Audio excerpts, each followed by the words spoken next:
Chapitre 63. Paul termine sa mission. Paul s'est rendu au temple de Jérusalem. Un groupe de Juifs pensait qu'il avait fait entrer dans le temple des gens qui n'étaient pas Juifs. Cela a mis les Juifs en colère. Ils ont emmené Paul hors du temple et l'ont battu. Des soldats romains ont arrêté Paul. Ils l'ont laissé parler aux Juifs. Paul a témoigné aux gens qu'il avait vu une lumière descendre des cieux et qu'il avait entendu la voix du Sauveur. Il a dit que Jésus lui avait dit de prêcher l'Évangile. Les gens ne croyaient pas Paul. Ils voulaient le tuer.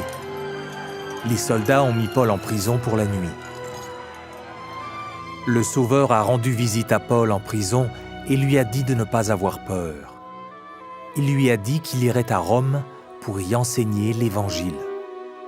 Pour protéger Paul, les Romains l'ont envoyé dans une autre ville. Le roi Agrippa était là. Paul lui a raconté qu'il avait été pharisien et qu'il avait détesté les gens qui croyaient en Jésus. Il les avait même mis en prison. Puis il avait vu une lumière venant des cieux et avait entendu la voix du Sauveur. Maintenant, il croyait en Jésus.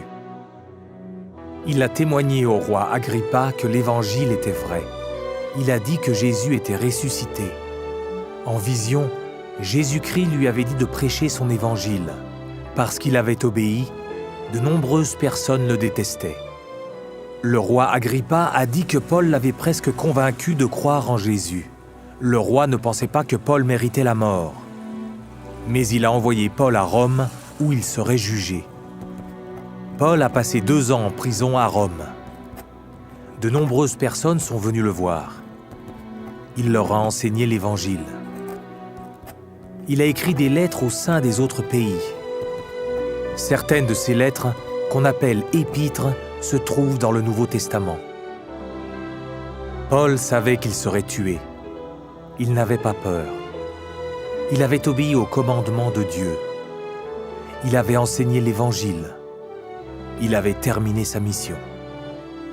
Il savait que notre Père céleste l'aimait. Il savait aussi qu'après sa mort, il vivrait avec notre Père céleste et Jésus-Christ.